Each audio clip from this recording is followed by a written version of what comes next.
Welcome back to Quantum Code, I'm Martin. This is the 5th tutorial of the series dedicated to create an original 2D shooter game in Godot Engine.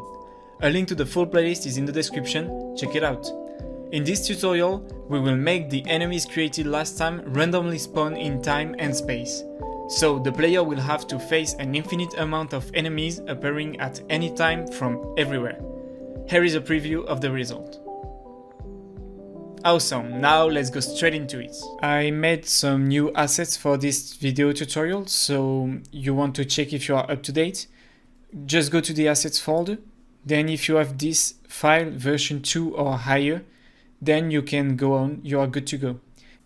If not, then you want to download the new assets, so just go in the links in any description of this series, then download the assets package.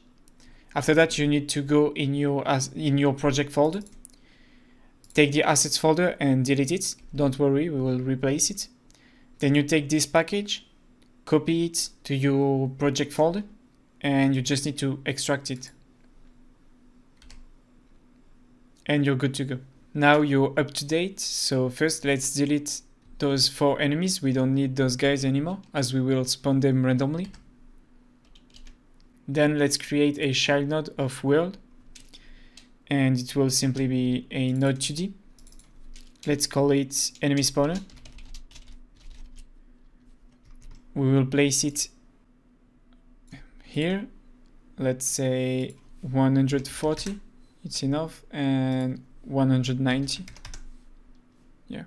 And we will want to create an area from here to here, and from here to here, so a big rect.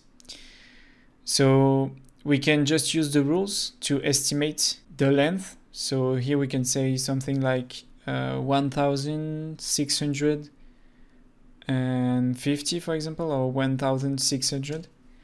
And from here to here, it will be about 800.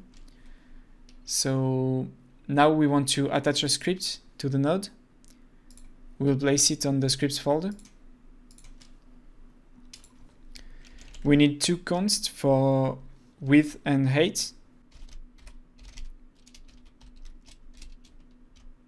So as I said, let's put 1640. And for the height, let's put 800. Now we will create a variable called spawn area. And it will be a rect2. On the ready function, let's set our spawn area to rect2 0 0, so that's the starting position, and then we put the width and the height, and we will use the draw function to see if our area is right. So let's use draw, and we will call the function draw rect. Then we pass in parameter the rect2 spawn area, and for the color, let's create one. So we'll put 0.2, 0.2, and 1.0. So it will be a kind of dark blue. And for alpha, so transparency, let's put 0.5 so we can still see the rest of the scene. Now we can hit play.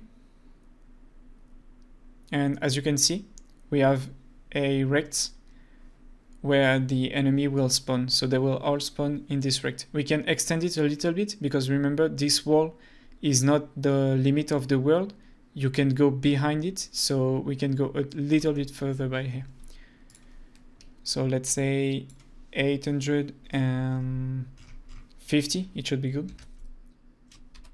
Let's test again. Yeah, so we don't see it anymore, but we can use the Z index here. Let's put it to 5.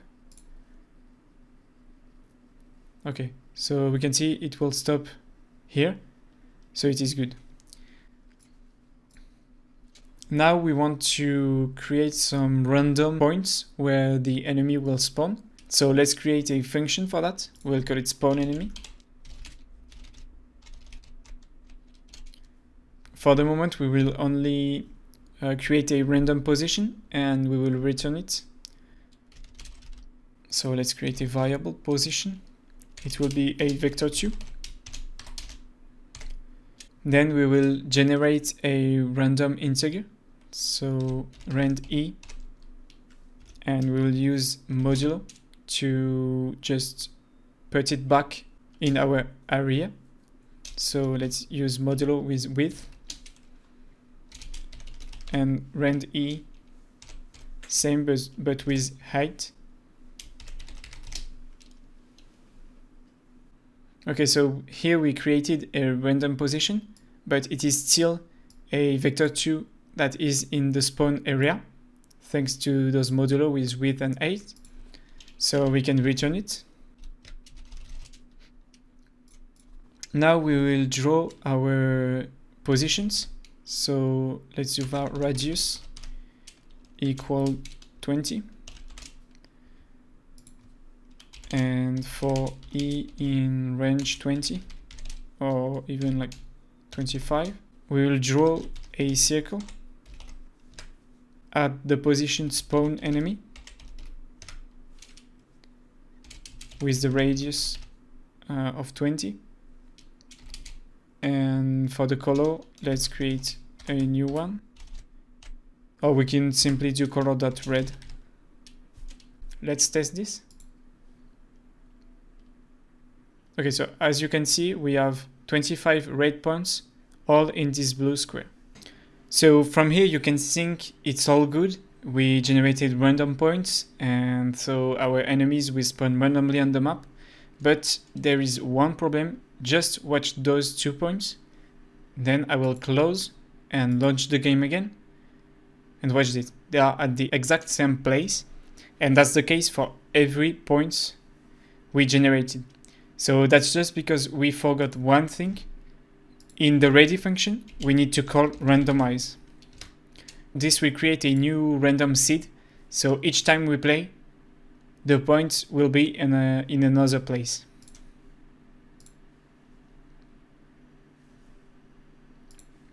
Great. Now we don't need the function draw anymore. We can comment it. So select it and hit Ctrl K to comment it. Then we can add a timer node to the enemy spawner. So we will spawn enemies every few seconds. I will use some random time management too. So just I'll write a comment here, spawn time management. We will need 2 variables. One called delta, so it will be the average time between 2 spawns. Let's set it to 2 seconds. And another, let's call it offset. And it will be 0.5. So between 2 enemies, there will be 1.5 or 2.5 seconds. So let's create a function set next spawn. So let's create a variable next time. This will be the time we will need to wait to have a new enemy. It will be delta plus rand f. So this is a random float. It is between 0 and 1. So let's put it between minus 0.5 and 0.5. And then we multiply per 2. So we have a random value between minus 1 and 1. And now we can multiply by the offset. So now we have an initial time delta, which is 2. Then we have a random number between minus 1 and 1, and we multiply by offset. So we have a random number between minus offset and offset. So with all of this, the next time will be between delta minus offset and delta plus offset.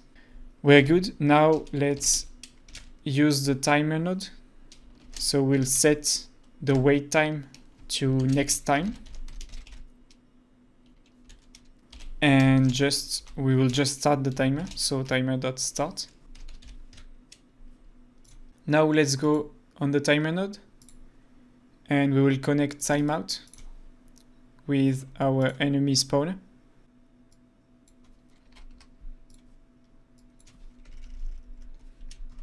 Okay, so we have our function on timeout. So when the timer is out, we want to spawn an enemy. So let's call spawn enemy. And then we want to spawn another enemy later. So let's set next spawn. So this will call this function. It will reset the timer, like it will create a new time and set it to the timer and start the timer back. So the timer will always run and it will spawn enemies every time it stops. Now we are just returning the position, but we are not spawning any enemies. So we'll need a const. We'll call it enemy. And it will be equal to preload. And let's take the enemy scene and drag and drop it here.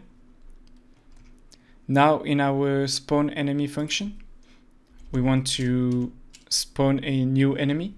So let's create a variable enemy. It will be equal to our const enemy that instance.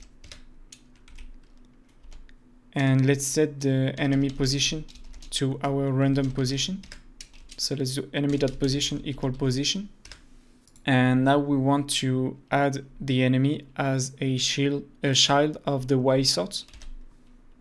So the Y sort is, we need to go one node up and then we can take it, Y sort. So we call add child and we pass our enemy variable as a parameter.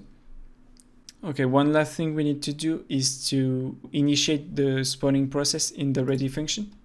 So we'll just call set next spawn. So when the node is ready, it will call set next spawn. So it will initiate the timer, and when the timer is out, we will spawn an enemy, and then we will set next spawn again. So we'll set a new timer, and we'll spawn a new enemy, and again and again. Let's test this. Okay, enemies are spawning.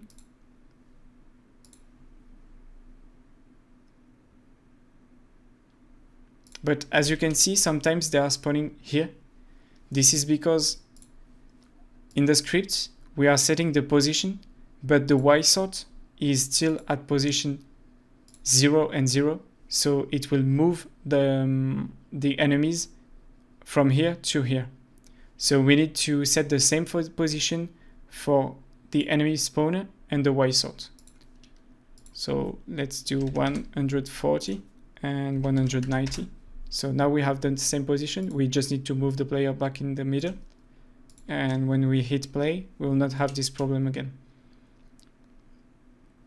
So now enemies are spawning always in the area we created. We can do one improvement. As you can see, we cannot know that the enemy will spawn. We don't know where it will spawn. So let's create something to warn the player an enemy will spawn. In order to do this, let's create a new scene. Let's add a 2D node as the root. We will call it spawning enemy. Let's add a child node. It will be a sprite. Let's call it hole. And let's also add an animated sprite. And we'll call it enemy. We'll add a child node, a sprite one. And call it eyes. So now for the enemy, you want to create a new sprite frame. And click on it. And go back to assets, images, enemy. And take all the frames, add them. For the speed, it will still be 12.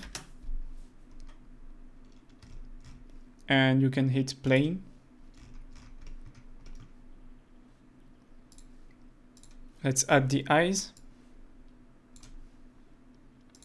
And for the hole, you can take hole.png and drag and drop it.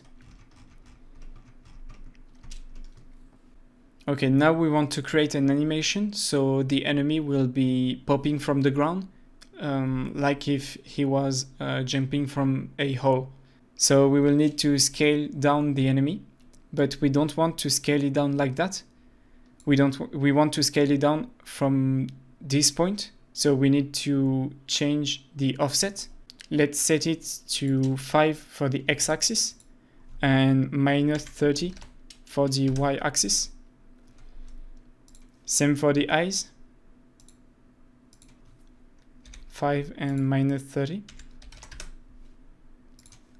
And same for the hole.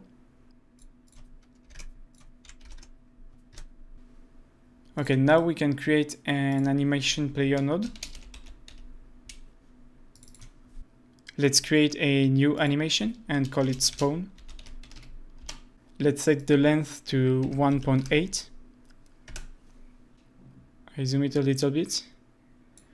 And I'll set the snap to 0.01.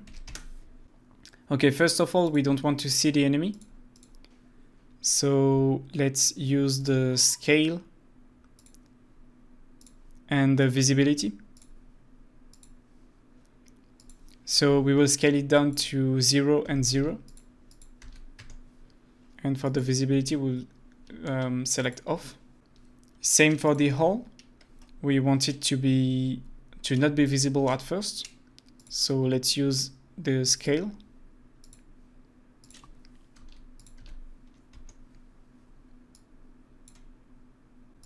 Let's set it to 0 and 0. Okay, we are working on dark things. So let's go in project settings, environment, and let's use a lighter environment so we can see what we are doing. Okay, so first we need to open the hole. So let's go to 0.2, insert key. And now the value of the scale will be 1 and 1. So as you can see, the hole is growing up. We can even make a kind of effect by increasing the size to 1.2. Then we go a little bit after to 0.25. And let's scale it down to 0.8 and 0.8. Insert key. Oh, sorry, I modified the other one. So let's get it back to 1.2 and 1.2. Then at 0.25, we want it to be 0.8 and 0.8. And after that, at 0.3, we can insert key.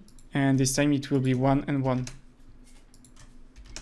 So now if we hit play, we can see a kind of effect where the hole is going up a little bit further and then going back to its normal scale.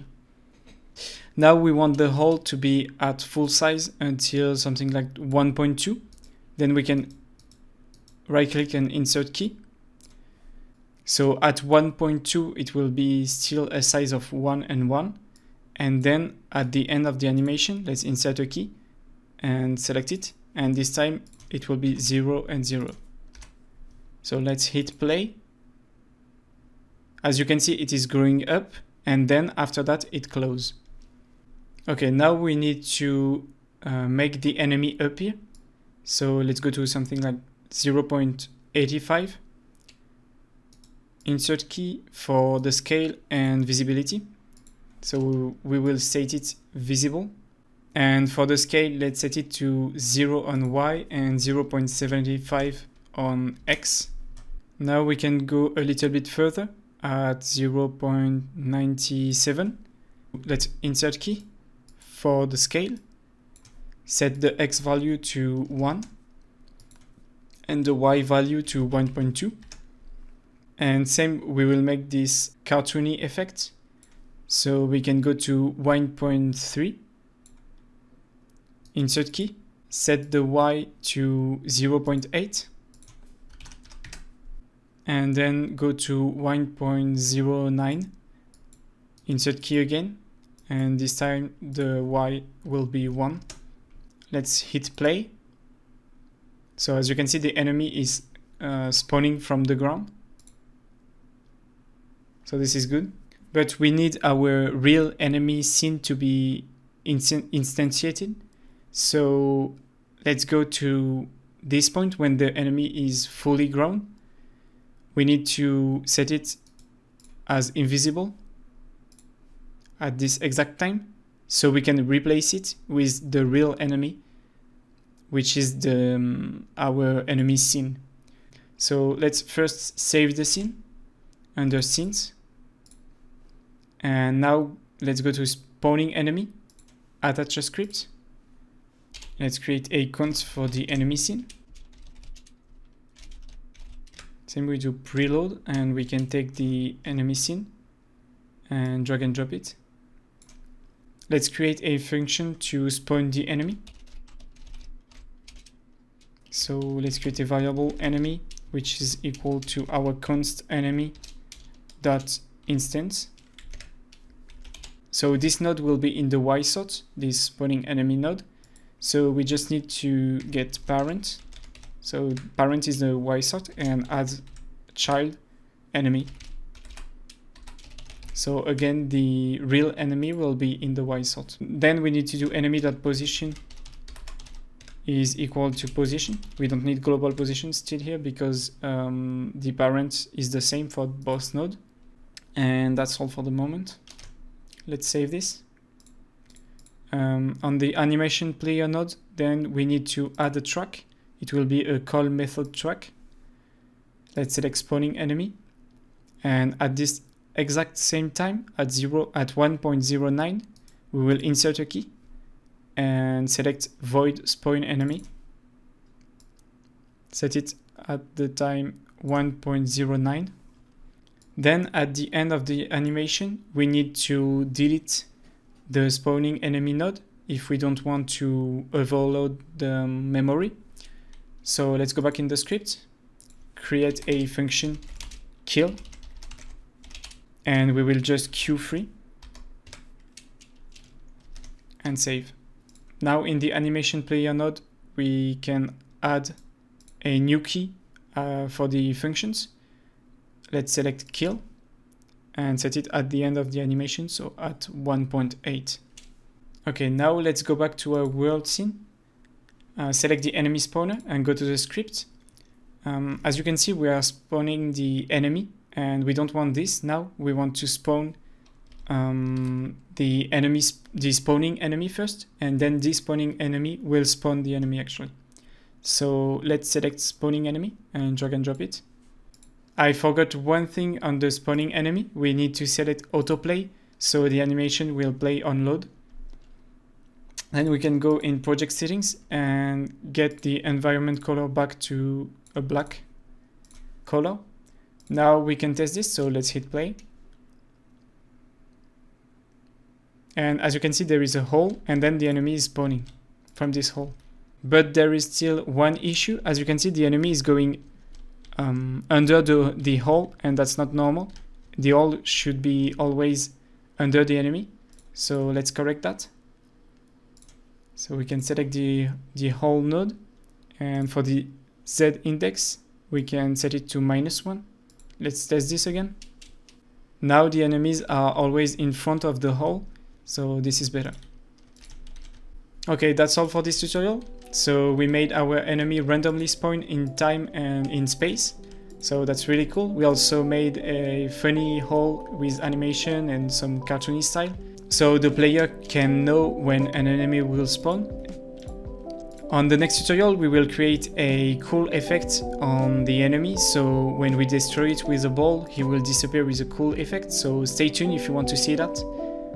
Don't forget to follow the channel and activate the bell if you want to get notified when the next tutorial is out.